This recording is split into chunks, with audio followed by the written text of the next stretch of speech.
पहले भी कहा था कि तेजस्वी यादव जी की स्थिति एक ऐसे ही बच्चे की तरह है जो पढ़ाई नहीं करता है, उसको मालूम है एग्जाम सर पड़ा है, मैं फेल होने वाला हूं, तो पहले ही तरह तरह के बहाने बनाते हैं। तो ये लोग तो भाई ऐसे लोग हैं, इनके पिताजी ने ऐसी संस्कृति बनाई थी कि एक बार हाईवे पर हेलीकॉप्टर उतार दिया था। तेजस्वी यादव भी वही करना चाहते हैं। इन लोगों को केस मुकदमे से डर तो लगता नहीं है, नियम तोड़ने से भी डर नहीं लगता है। 2 सीटों पर उपचुनाव हो रहे हैं, प्रचार प्रसार थम गया है। आरजेडी के तमाम लोग पटना आ गए हैं। सवाल तेजस्वी यादव की तरफ से है। साफ तौर पे नीतीश कुमार उनके कैबिनेट पे सवाल उठाया है और कहा है कि सभी लोग पटना आ गए हैं, लेकिन नीतीश कुमार के तमाम जो नेता हैं, मंत्री हैं, वो वहाँ पे डेरा डाले हुए हैं, दारू बांट रहे हैं, पैसा बांट रहे हैं, छठ के नाम पर महिलाओं को साड़ी दे रहे हैं, कमज़ोर हो गए हैं। अभिषेक झा हैं, क्या आप लोग कमज़ोर हो गए हैं? देखिए, मैंने पहले भी कहा था कि तेजस्वी यादव जी की स्थिति एक ऐसे ही बच्चे की तरह है जो पढ़ाई नहीं करता है, उसको मालूम है एग्जाम सर पड़ा है, मैं फेल होने वाला हूं, तो पहले ही तरह तरह के बहाने बनाता है। तो तेजस्वी यादव जी ने अपनी हार स्वीकार कर ली है और बौखलाहट के मारे प्रेस वार्ता करके इस तरह के अनर्गल बातें कर रहे हैं। अरे भैया, आपके किसी भी आरोप में अगर दम है तो लाइए ना कोई साक्ष्य, कोई वीडियो फुटेज है क्या आपके पास? एक वीडियो भी कुछ भी किया है भाई, जिस तरह की भ्रामक चीज़ें करने के लिए वो लोग जाने जाते हैं, उसी का ये आधार है क्या? उसमें कुछ स्पष्ट दिख रहा है?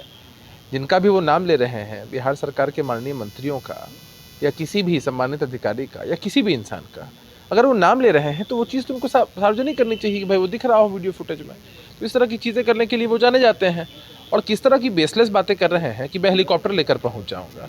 अरे उनको ये भी ज्ञात नहीं है क्या कि हेलीकॉप्टर एक जगह से दूसरी जगह लेकर जाना कोई गाड़ी लेकर जाने वाली चीज़ है?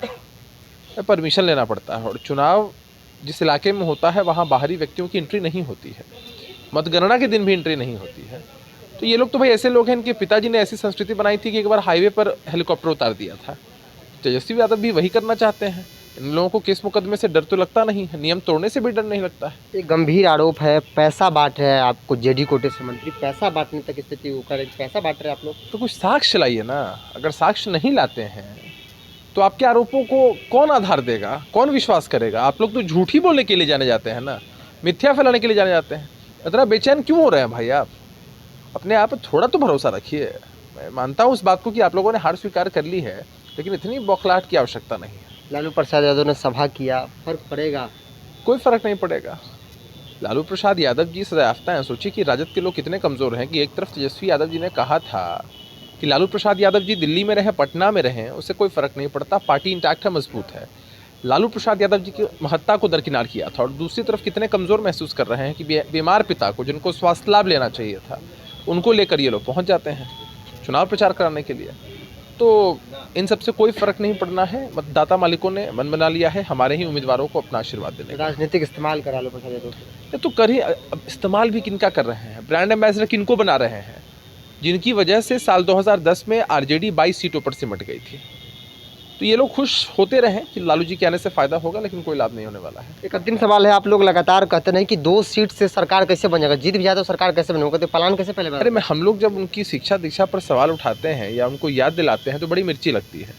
अरे खुद ही आप सोचिए ना कि अगर महाठगबंधन एक साथ भी होता तो 110 का आंकड़ा इनका था, 122 सीटें चाहिए सरकार बनाने के लिए। 2 अगर का इजाफा भी हो जाएगा इनके अंदर तो क्या सरकार बन जाएगी?